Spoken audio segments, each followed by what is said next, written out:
Bueno, la prevención secundaria es muy importante, yo diría que es casi tan importante como el manejo en agudo, y es lo que vamos a conversar en los próximos minutos. Hay que evaluar, por supuesto, caso a caso cuál es la situación de cada paciente, pero en general el mensaje es que la prevención secundaria es para evitar que el paciente haga otro infarto cerebral y por lo tanto tiene más sentido y más indicación hacer este estudio para buscar la mejor prevención secundaria para cada paciente en un paciente que quedó sin tantas secuelas, ¿cierto? Y que por lo tanto tiene mucho cerebro, mucha corteza que haya que cuidar. En general en la guía GES aparecen ciertas indicaciones, pero obviamente son una guía. En general uno ve de que un paciente añoso con factores de riesgo cerebrovascular clásico, uno busca las etiologías más comunes. También un paciente joven, sin antecedentes, ahí uno empieza a hacer un estudio más extenso, más profundo, más agresivo, para ir a buscar las causas menos comunes. Y lo que yo les digo, ¿cierto? Insistir de que hay que ir a buscar las cosas que puedan cambiarme la conducta.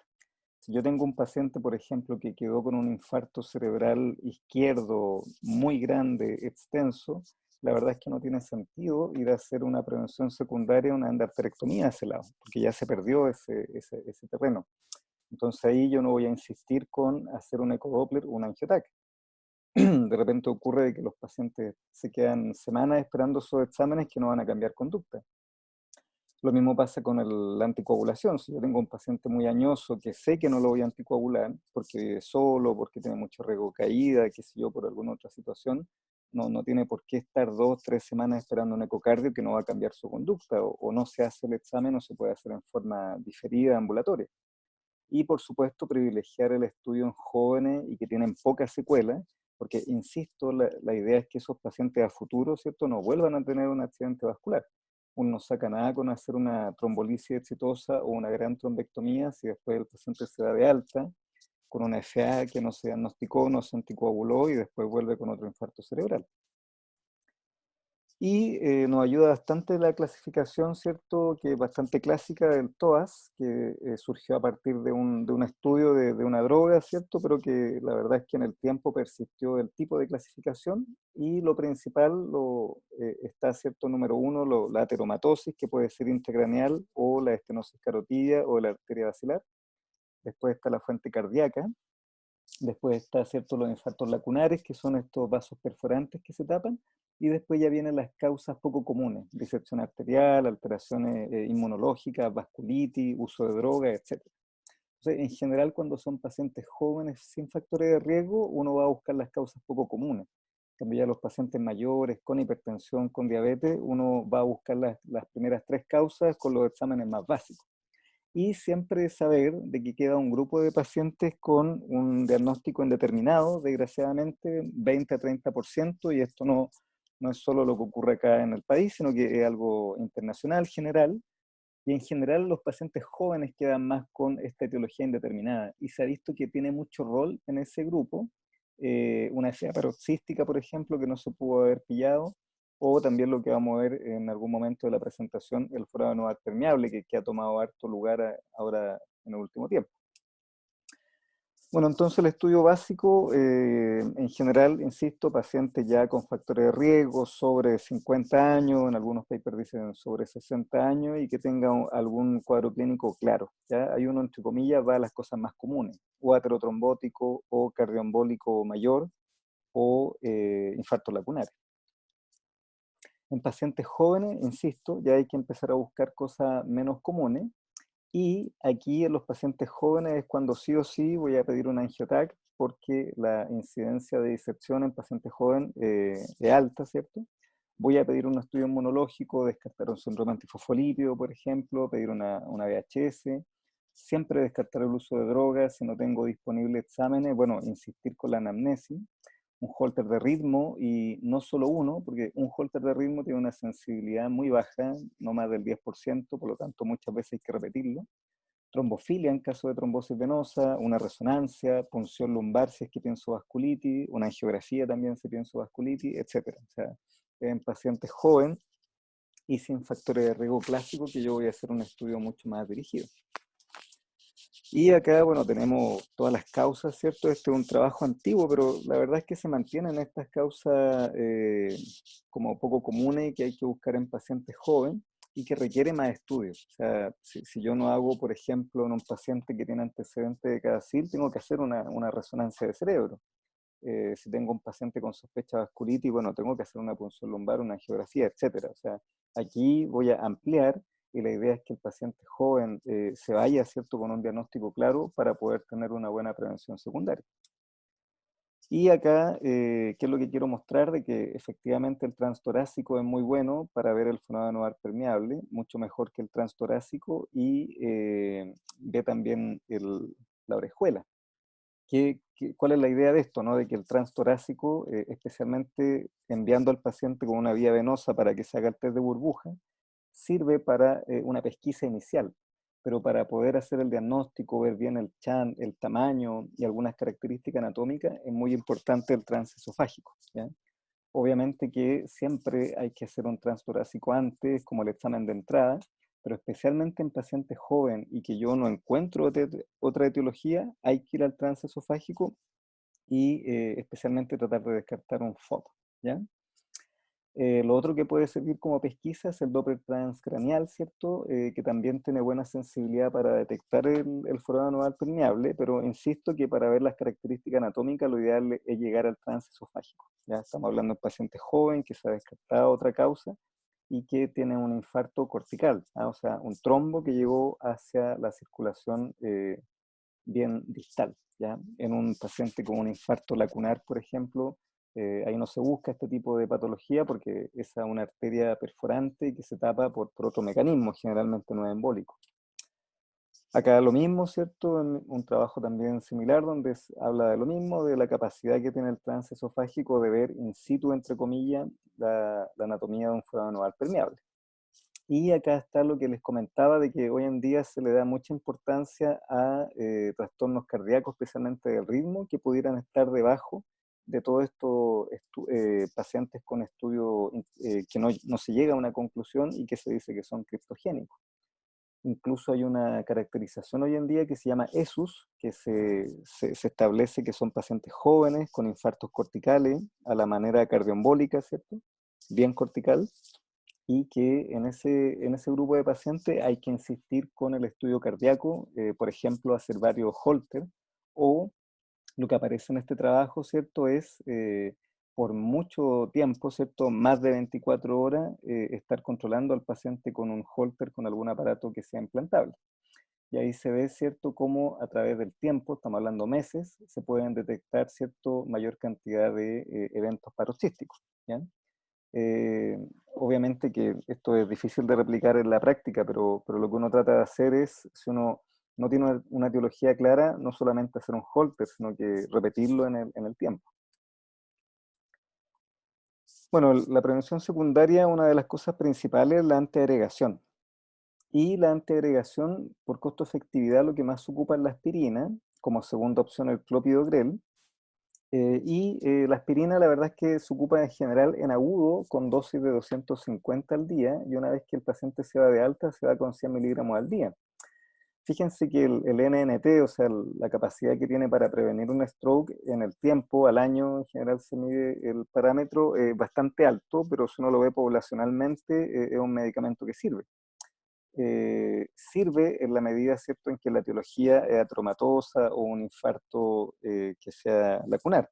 Como vamos a ver después, si yo tengo una fuente cardíaca, hay que anticoagularlo, porque la anticoagulación frente a una fuente cardíaca protege 3 veces más que la aspirina. Hay otros medicamentos que se ocupan como la ticlopidina, pero la verdad es que tiene asociado efectos adversos importantes, así que uno se dirime generalmente entre aspirina o clopidogrel. Clopidogrel como segunda opción si es que hay alguna reacción adversa a la aspirina o fracaso de la aspirina. Lo otro que se ocupa el clopidogrel es cuando hay un stent y lo que les voy a comentar a continuación, se ha visto en los últimos años por un par de estudios de que la doble antiagregación tiene indicación, ¿ya? Hay que tener ojo con la doble antiagregación, siempre se deja 100 de aspirina con 75 de clopidogrel, porque igual aumenta el riesgo de sangrado, efectos adversos, sangrado gastrointestinal, por ejemplo. Entonces hay que ser bien riguroso con la indicación. ¿Y cuál es la indicación? Un paciente con un minor stroke, un NH de 3 o menos, o que haya tenido un TIA con un score sobre 4 puntos, una ABCD 2 score sobre 4 puntos. En estos casos se deja por 3 semanas con doble antiagregación y luego monoterapia por 90 días, que podría ser idealmente con clopidogrel. Si no está la posibilidad, bueno, se deja en monoterapia con aspirina. El estudio Chance fue el que describió esto, ¿cierto? Que fue un estudio en ese sentido bien importante, ya tiene su año ya del 2013, pero había cierta reticencia en la literatura médica y los norteamericanos hicieron un estudio bastante similar, el POINT, el 2018, y que la verdad demostró lo mismo, diría yo. No hubo mayor diferencia, así que es una conducta que se hace hoy en día. Paciente que se ve con un TIA, con las características descritas o con un minor stroke, queda con doble antiagregación. Lo otro que es muy importante es el manejo de la hipertensión. Fíjense cómo al tener un control más o menos estricto, ¿cierto? Se baja hasta un 30% riesgo de hacer otro infarto cerebral y obviamente tomando en cuenta la prevalencia de la hipertensión, especialmente en pacientes que tienen etiología lacunar o aterotrombótica, bueno, y cardioembólica igual, es muy importante ser agresivo y insistir con los pacientes con esto. Lo otro que se ocupa es la atorvastatina en base a este estudio, el SPARS, y que también es un poquito antiguo, pero logró demostrar que si yo ocupaba en pacientes con un infarto reciente o un TIA 80 miligramos de atorvastatina, andaban mucho mejor que placebo. Y esto va más allá del control de LDL, también hay efecto pleiotrópico de estabilización de placa. ¿Sí? Aquí se ve cómo en el tiempo baja el riesgo con el uso de atorvastatina frente a placebo. ¿Y cuál es lo que se ha visto en los últimos años? Este es un paper relativamente reciente, es que incluso estar cerca de los 70 miligramos de LDL incluso protege más, o sea, uno debiera llegar a esos niveles. Pero insisto de que también hay efecto pleiotrópico, incluso en algunos papers se habla de antiinflamatorio de la estatina, y que tendrían que ver con la estabilización de placas. O sea, va más allá, ¿cierto?, de lograr niveles de LDL, pero obviamente lo ideal es llegar menos de 100, basado, ¿cierto?, en esta evidencia. Entonces, ¿qué es lo que uno busca? Bueno, manejo de la hipertensión que sea estricta, no más de 130-80, si tiene diabetes, tratar de que esté compensado, suspender el tabaco, por supuesto, el tema del colesterol, suspender la droga, especialmente la cocaína y sus derivados, porque tiene muchos mecanismos para producir stroke, realizar ejercicio físico y alcohol máximo una copa de vino al día. Acá aparece cómo cada uno de estos factores, ¿cierto?, van aumentando el riesgo relativo de provocar stroke y por lo tanto hay que tratar de manejarlo. Con respecto a la endarterectomía carotidia, esto es un procedimiento que es bien agradecido en el sentido de que si yo lo indico bien, solamente con 8 de estos procedimientos ya prevengo un stroke importante. ¿Ya? ¿Cuándo tiene sentido la endarterectomía? O vamos a ver a continuación, también puede ser la colocación de un stent, cuando yo tengo una estenosis carotidia y esa estenosis carotidia es en el lado sintomático. Por ejemplo, si el paciente tiene una estenosis carotidia derecha, el lado sintomático es el hemisferio derecho, pero los síntomas del paciente van a ser en el cuerpo, entre comillas, izquierdo. Entonces puede que el paciente tenga una hemiparesia izquierda y ahí uno sabe que el lado sintomático es la carótida derecha. Esto es muy relevante porque el principal beneficio de la endarterectomía es cuando yo hablo de la carótida que está dando síntomas. Ahí sí o sí, si es sobre 70% la estenosis, vale mucho la pena hacer la cirugía. No así cuando es asintomático. Cuando es asintomático en general se toma una conducta más expectante y se evalúa caso a caso si va a alguna cirugía. Y lo otro que es muy importante es este porcentaje, ¿cierto?, de que el centro debería tener un buen estándar para asegurar morbi-mortalidad adecuada al paciente. El otro detalle es que en general se ocupa el ecodoppler como método de screening y siempre hay que complementarlo con angiotac o angioresonancia para poder tener la seguridad que efectivamente se trata de un candidato real para la cirugía, porque el ecodoppler puede atender a sobreestimar o subestimar una estenosis. Acá está el método con el cual se mide. Y fíjense lo que yo les comento, ¿no? Que el NNT de la aspirina es alto, el clopidogrel también, en cambio la endarterectomía o el stent, ¿cierto? Bueno, el manejo quirúrgico de la carótida es bastante bueno, de 8, ¿cierto? Para lograr prevenir un ictus en 2 años. ¿Cuándo se ocupa stent? En general se ocupa cuando no se puede ocupar la endarterectomía. cuando hay un alto riesgo quirúrgico o alguna mala condición anatómica, ¿ya? Lo otro, cuando ya un paciente tuvo una endarterectomía y se produce una estenosis de esa cirugía después de años, por ejemplo, o cuando hay alguna radioterapia y también la anatomía ahí se altera bastante. Ahí en general se ocupa el stent como esta segunda opción, pero la verdad es que hay varios estudios que hablan de que no tienen mucha diferencia y también va a depender del centro, ¿ah? Hay algunos centros que tienen mucha experiencia en stent o que los flujos para llegar a realizar un stent es mucho más rápido y expedito y se prefiere hacer eso. Y hay otros centros, ¿cierto?, que tienen mucha más experiencia en la endarterectomía. Así que en general la endarterectomía es como la primera indicación, si no se puede realizar se va al stent, pero también tiene que ver con la experiencia local. Acá aparece este trabajo que yo encuentro que es bastante clarificador en el sentido de que va comparando los distintos exámenes. Ya, por ejemplo, el ecodoppler es muy bueno para detectar, pero el detalle anatómico no lo tiene. En cambio, la angioresonancia y el angiotac te puede dar la anatomía vascular de todo el árbol cervical y además la anatomía de la vasculatura cerebral. Entonces, pudiera ser importante especialmente para planear una cirugía. Entonces, cada examen tiene ahí su rol. Lo importante es que si yo sospecho y tengo un porcentaje cercano al 70%, complementarlo con otro examen. Ecodoppler más angiotac, angioresonancia, angiotac, etc. Y tomar en cuenta que el angiotac y la angioresonancia tienen su efecto secundario y contraindicaciones. Por ejemplo, objetos metálicos en la angioresonancia o en el angiotac hay que colocar contraste, tiene que tener buena función renal. Y acá lo que les comentaba, ¿cierto? Hay varios estudios al respecto y aquí solamente muestro uno de que en manos expertas stent y endarterectomía andan más o menos igual. Entonces, la verdad es que ahí va a depender mucho de la anatomía del paciente, de la historia, de las comorbilidades, pero en general, ¿cierto? En manos expertas andan más o menos bien y va a depender de la experticia de cada centro. Bueno, el uso de anticoagulante, lo principal es cuando tengo una fuente cardíaca. Si tengo una fuente cardíaca, ese paciente hay que anticoagularlo y protege 3 veces más que la antiagregación. Entonces, es muy importante. También se ocupa en la trombosis venosa cerebral, que ahí se da la excepción de que incluso con hemorragia cerebral, por ejemplo, el paciente tiene un infarto venoso por la trombosis venosa cerebral con transformación hemorrágica, aún así, igual se deja anticoagulación, ¿ya? A diferencia de una fuente cardíaca con un infarto arterial, que ahí si tengo transformación hemorrágica tengo que corroborar y esperar a que se reabsorba la sangre, ¿cierto? Hacer una imagen de control y ahí recién anticoagular. También se ocupaba antiguamente, hoy en día cada vez menos, en disección arterial dentro de los primeros 7 días para evitar embolización distal, pero esto la verdad es que hoy en día no es una práctica tan habitual. Ya generalmente se ocupa la anticoagulación para infarto con fuente cardíaca y para trombosis venosa cerebral, ¿ya? Igual que infarto en territorio posterior también, cada vez menos se deja la indicación en estos casos, así que estos dos de arriba son como los más importantes. Acá están las fuentes mayores y ojo de que la FA, por ejemplo, no se va a ver en un ecocardiograma, ¿ah? Así que siempre hay que complementar el estudio con un electrocardiograma de reposo. Pero en cuanto al ecocardiograma, siempre hay que diferenciar estas fuentes mayores, que yo sí o sí voy a anticoagular, de estas fuentes menores que voy a verlo en el caso a caso y muchas veces va a quedar con antiagregación el paciente. Acá, ¿qué es lo importante? Ver la función de eyección, ver que no hay alguna zona cinética, ver que no haya algún trombo adosado, etc. Ojo, que es típica pregunta, acá la endocarditis infecciosa.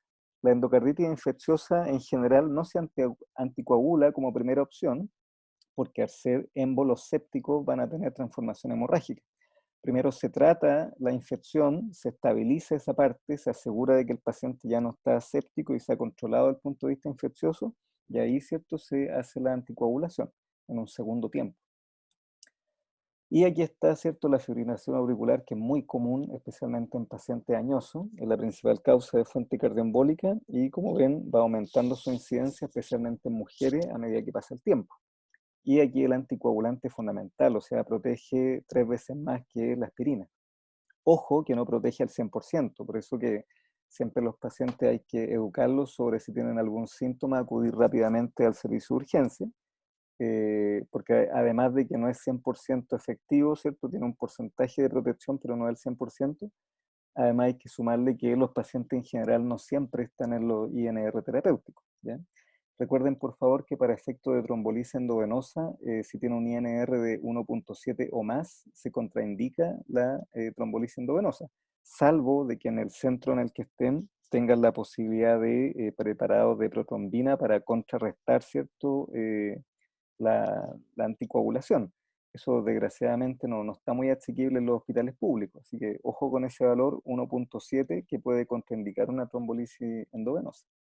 Y siempre recordar lo que hemos comentado, ¿cierto? En el caso de la reperfusión, de que cuando llega el paciente en ventana, uno puede trombolizar el paciente y después corroborar que los exámenes de seguridad están bien, salvo que el paciente tenga uso explícito de taco, ¿cierto? De anticoagulación, ahí hay que esperar sí o sí el INR antes de tomar una decisión sobre si trombolizar o no. Sí se puede en estos casos, supongamos que el paciente llega en ventana de 3 horas, por poner un horario, y tiene un INR de 2, pero yo logro confirmar de que tiene un stop en un vaso grande proximal, puede que no vaya a trombolisis endovenosa, pero sí pudiera ir a trombectomía mecánica, ¿ya? De hecho, esa es una de, la- de las cosas favorables de la trombectomía mecánica, que se puede realizar incluso con pacientes con algún grado de anticoagulación. Bueno, acá está el chat BASC y la verdad es que el chat BASC para nosotros, desde el punto de vista neurológico, fíjense que da puntaje el hecho de tener un infarto cerebral o un TIA. Entonces, en general, para nosotros en la práctica, todos los pacientes hay que anticoagularlos. Entonces, ¿qué es lo que nosotros nos fijamos? Aparte del Haslet, nos fijamos si es un paciente que quedó con mucha secuela o no. Por ejemplo, un paciente postrado con múltiples infartos cerebrales, bueno, ¿cuál es la ganancia de prevenir otro, no? Si ya está muy postrado el paciente. Lo otro, si el paciente vive solo, ¿quién va a supervisar esa anticoagulación? Pudiera tener también riesgo de caída. Paciente afásico que no entiende las instrucciones y está solo también. O sea, nosotros la verdad es que aparte de la indicación de los fríos números y el score, tomamos en cuenta qué secuelas y cuál es el ambiente social del paciente, vive solo, vive acompañado, etcétera, porque muchas veces paciente muy añoso que tiene riesgo de caída, por más que tenga una fuente cardíaca, no lo anticoagulamos porque tiene mucho riesgo, ¿cierto?, de que mal ocupado el anticoagulante tengamos que atenderlo por una hemorragia cerebral, secundaria, ¿cierto?, a el mal uso de los anticoagulantes. Bueno, y el infarto cardioembólico, ¿cuándo nosotros lo pensamos? Cuando el paciente tiene múltiples, cuando tiene infarto en muchos lugares, o sea, el corazón ha estado enviando émbolos, generalmente que sean corticales, a que sean cerca de la corteza. Y ojo de que hay mucho infarto cardioembólico que tiene transformación hemorrágica. Y en ese caso tenemos que esperar a que se reabsorba la sangre, que puede ser en 7 días, 10 días, 12 días, y ahí anticoagular. Siempre se nos pregunta cuándo empezar la anticoagulación y el rango es entre 3 a 10 días en general. Mientras más pequeño el infarto, yo puedo anticoagular más rápido, mientras más grande debo esperar más. Si tiene transformación hemorrágica, tengo que esperar hasta que se reabsorba la sangre con un TAC de control, ¿ya? Y lo otro que hay que tomar en cuenta es la fuente cardioembólica. Si yo tengo, por ejemplo, una FA, es una fuente cardioembólica de una potencia, entre comillas, media o moderada o baja. En cambio, si tengo un paciente con una válvula mecánica, ese es un paciente que tiene un muy alto riesgo de hacer otro infarto cerebral. Entonces, uno trata de anticoagularlo al tercer, al cuarto día. Hay que verlo caso a caso. Y bueno, lo que ya les comentaba, cómo baja el uso de anticoagulantes, riesgo de stroke en un paciente con fuente cardíaca. Y acá está el tema del foramen anual permeable, que es una condición normal, hasta el 25% de los seres humanos tiene, ¿cierto?, esta alteración. ¿Cuándo cobra relevancia? Cuando es un paciente joven, cuando no hay otros factores a los cuales echarle la culpa, entre comillas. Hay varios scores que se ocupan también para cuantificar esto, y si yo tengo un infarto cortical a la manera cardíaca, no profundo, porque cuando es profundo es más un cuadro lacunar y se relaciona con hipertensión, por ejemplo. Y lo otro que debe llamarnos la atención e ir a buscarlo por lo menos es que tenga trombosis venosa profunda. Eso también nos hace pensar mucho, ¿cierto?, de que en este caso, paciente joven con las características que he dicho, sí sea la etiología del foramen oval permeable. Acá aparecen varios estudios, porque se han hecho varios estudios sobre la posibilidad de cerrar esto quirúrgicamente. La verdad es que hay que verlo caso a caso, como que todavía no hay un consenso absoluto de cuáles son los casos que sí o sí hay que operar a los pacientes y cuáles no. En general, paciente joven que no tiene otros factores de riesgo y con algunas características anatómicas se tiende a operar. En cambio, un paciente más añoso y que tiene otros factores de riesgo, uno toma una actitud más conservadora y en general se puede ocupar antiagregación y si a pesar de la antiagregación el paciente hace un cuadro cerebrovascular, bueno, se puede pasar a anticoagulación. Pero la verdad es que hay que ver siempre todos estos casos uno a uno y ver todos los pros y los contras, tanto de una eventual resolución quirúrgica como un tratamiento médico. Insisto que en general pacientes jóvenes y que tienen ciertas características anatómicas, un gran chant, un septum aneurismático y que efectivamente se buscó exhaustivamente, no hay otra causa, ahí sí es terreno, ¿cierto?, para poder hacer una resolución quirúrgica. Acá lo mismo que les comenté, y ojo con esto de acá, ¿no? De que cuando tengo la sospecha y para tener la mayor cantidad de elementos para decidir si va ante agregación, taco o cierre quirúrgica, es fundamental la ecografía transesofágica, ¿ya? El ecodoppler transcraneal y el ecocardiograma transtorácico con test de burbuja me ayudan a hacer el diagnóstico de que efectivamente hay un foramen nodal permeable, pero para saber los detalles anatómicos hay que ir al ecocardiograma transesofágico, ya siempre como en un segundo tiempo. Lo otro que se ve bastante en pacientes jóvenes son las disecciones arteriales, y ahí una forma de pillarlo, ¿cierto?, es con un Horner, que ya hemos visto de que se asocia a deterioro de la pared de la carótida, ¿cierto?, y puede tener este síntoma. Ojo de que, por ejemplo, si yo tengo una disección de la carótida izquierda lleva sangre al hemisferio izquierdo, entonces el paciente va a tener afasia y hemiparesia contralateral, al lado derecho. En cambio, el Horner, como va a estar en relación con la carótida que se dañó, el Horner va a ser izquierdo, va a ser contralateral al déficit, ¿ya? Se puede producir dolor cervical, también alguna parálisis de los pares bajos, poco frecuente, ¿sí? ¿Y cuáles son los factores de riesgo? Patología de mesénquima y hay algunas patologías específicas, osteosístesis imperfecta, fibrodisplasia muscular, riñón poliquístico también. De todas formas, hay muchos casos de disección que no se sabe cuál puede ser la causa. Hay algunos estudios que hablan de cierta relación, por ejemplo, con hacer ejercicio, con algún tipo de maniobra de quiropraxis. También se ha visto en accidentes automovilísticos con latigazo también. La verdad es que hay muchos casos que no se sabe finalmente por qué se produjo la disección y estos son los menores. Estas enfermedades del mesénquima que son poco comunes, la verdad que son los menores, muchas veces no se sabe por qué se produjo la disección. Pero de todas formas nuestro trabajo por lo menos tratar de descartar estos cuadros que si bien son poco comunes, si uno los pesquisa, son bastante ricos semiológicamente.